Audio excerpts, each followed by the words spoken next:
Avez-vous déjà ressenti qu'il y avait quelque chose qui n'allait pas dans votre vie, mais que vous avez choisi de rester malgré tout?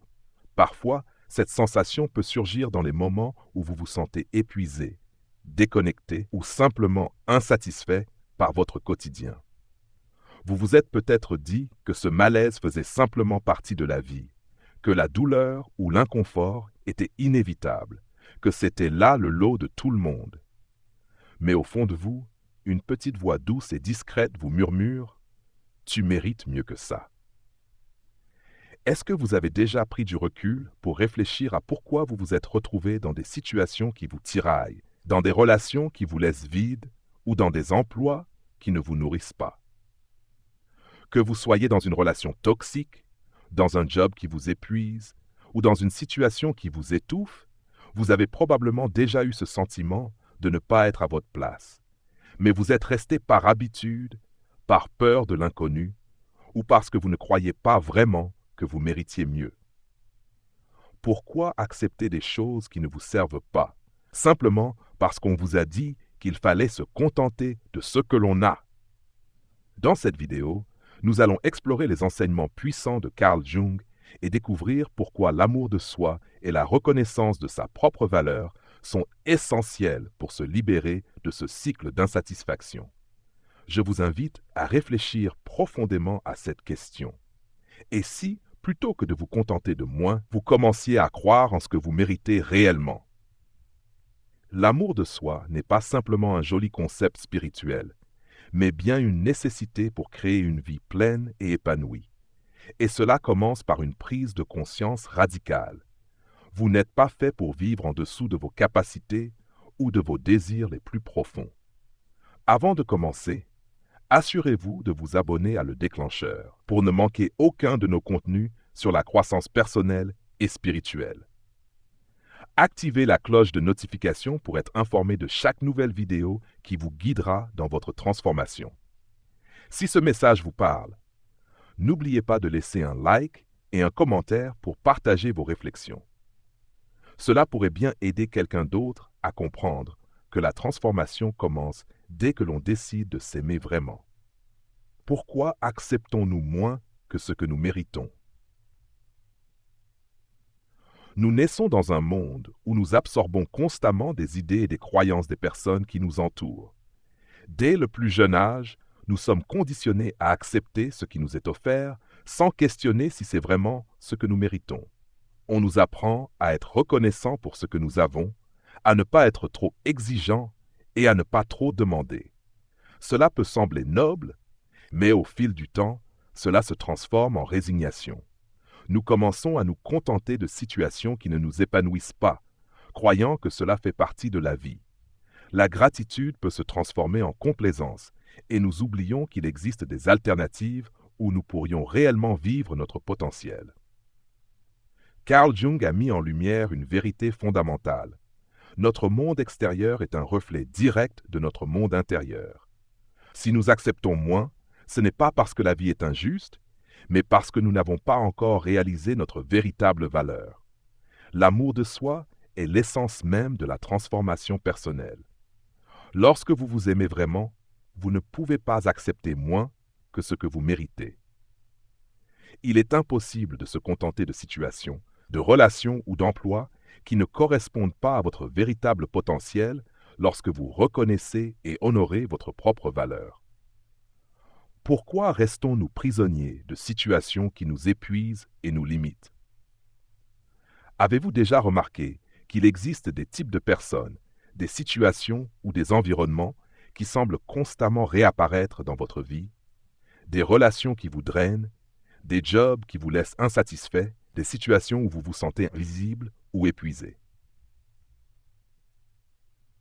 Ce n'est pas une coïncidence.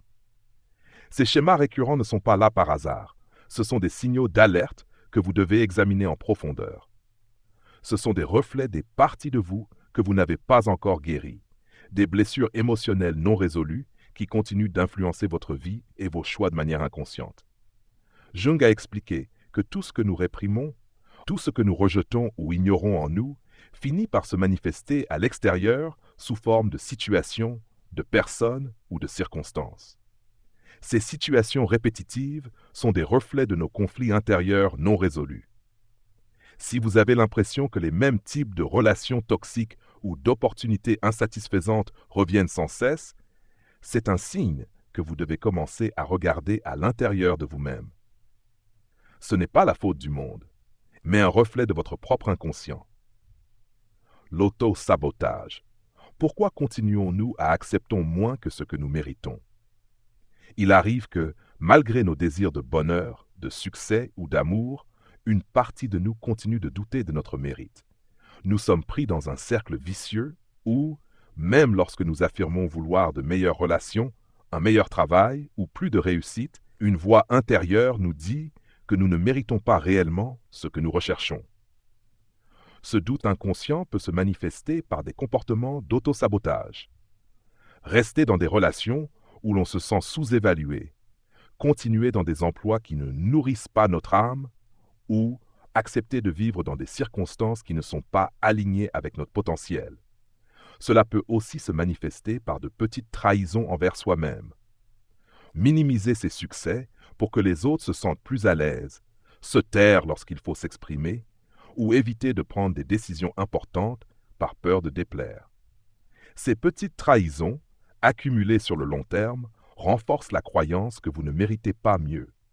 Mais imaginez un instant, que ce soit dans votre travail, dans vos relations ou dans vos décisions quotidiennes, vous commenciez à agir comme si vous étiez déjà digne de tout ce que vous souhaitez. Vous cesseriez de vous diminuer, de vous brider, et votre vie pourrait prendre un tournant radical. Chaque petit pas vers l'amour de soi vous rapproche de la vie que vous méritez. Se libérer des cages mentales, la libération par l'amour de soi. La véritable transformation commence lorsque vous décidez d'arrêter de vous contenter de moi. Le changement commence à l'intérieur de vous, dans la manière dont vous vous percevez et dans la façon dont vous interagissez avec le monde. Ce n'est pas en changeant de job, de ville ou de relation que vous allez réellement changer. Le changement doit d'abord venir de vous, de votre énergie, de votre posture intérieure, de la manière dont vous vous voyez et vous agissez. Carl Jung parlait souvent de l'importance de l'individuation, ce processus où l'on se réconcilie avec tous les aspects de soi, même les plus sombres, et où l'on intègre notre vrai potentiel. L'individuation est un chemin de guérison, un voyage vers la pleine réalisation de soi. Il faut du courage pour se libérer de ce qui est familier, mais se débarrasser de ce qui ne vous sert plus est essentiel pour avancer. Il est naturel de ressentir de l'angoisse face à l'inconnu. La zone de confort peut paraître rassurante, mais c'est une illusion. Le véritable piège est de rester dans un espace où vous ne grandissez pas. Tant que vous y restez, vous retardez l'épanouissement de votre vie.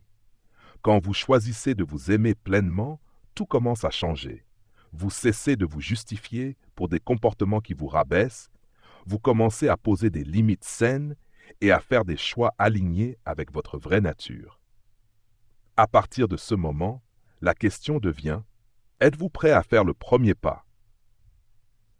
Combien de fois allez-vous encore ignorer cette petite voix intérieure qui vous dit qu'il y a quelque chose de plus pour vous? La vérité, c'est que la vie n'attend pas de permission. Le seul moment qu'il vous faut pour changer, c'est celui que vous choisissez maintenant. Si cette vidéo vous a inspiré, n'oubliez pas de vous abonner à Le Déclencheur et de laisser un commentaire. Cela peut être la clé pour aider quelqu'un à sortir de son cycle de souffrance. Likez et partagez ce message, afin que d'autres puissent, eux aussi, prendre conscience de leurs valeurs et commencer à vivre la vie qu'ils méritent. Ensemble, nous pouvons créer une communauté où chacun s'élève et se transforme. À bientôt dans une nouvelle vidéo.